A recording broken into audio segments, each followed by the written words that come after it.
definition.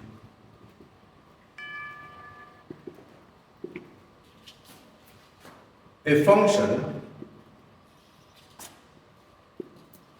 h from its domain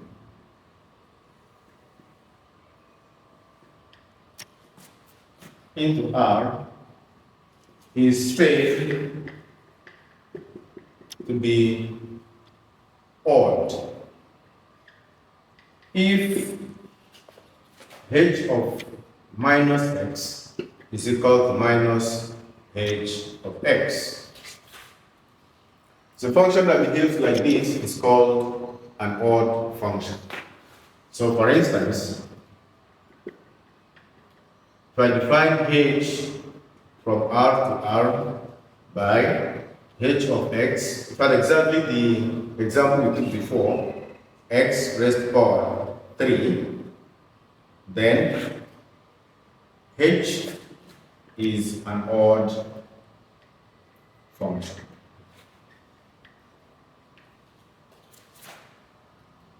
As we can see very easily, h of minus x is nothing but minus x raised to power 3, which, like we did before, give us minus x raised to power 3, which is minus h of x.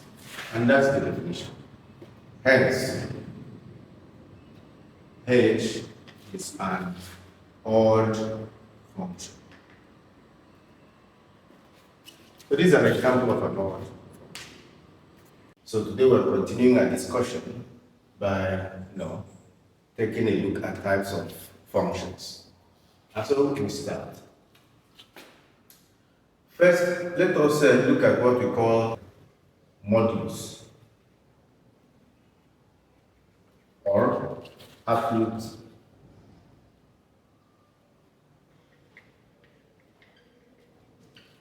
value function.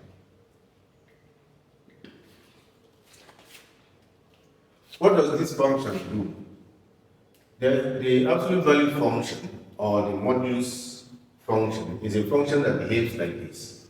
We denote it with 2 bars and then we define it on the set of real numbers into the set of real numbers again.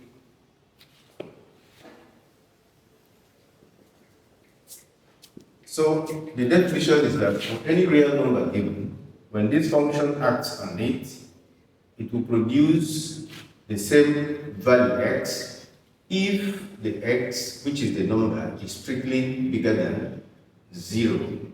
It will produce 0 if x is equal to 0, and it will give us negative x if x is smaller than 0.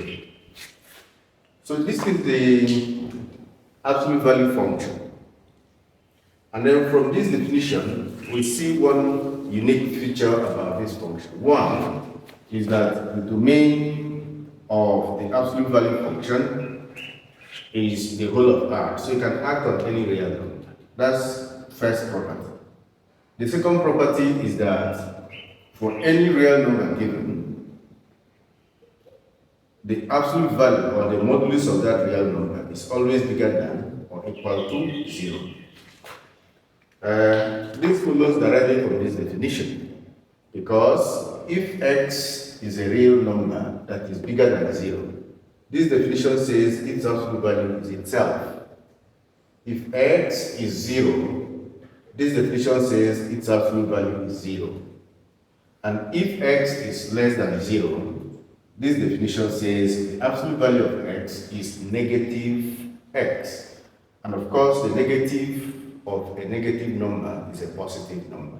So combining these 3 cases that we use in defining the absolute value function, we see that this property is immediate. So the absolute value function is one function we have taken a look at. For instance, if I give you x, if I take x to be negative 6, then by this definition, the absolute value of x is equal to negative x, because negative 6 is less than 0. Now, But who is x? X is negative 6. So this becomes negative of negative 6, which is equal to 6. And of course, if x is equal to 6, then absolute value of x by this definition is x. So this is x, which is 6. And of course, if x is 0, you get 0. So when you put all this together, you have this property. Thank you.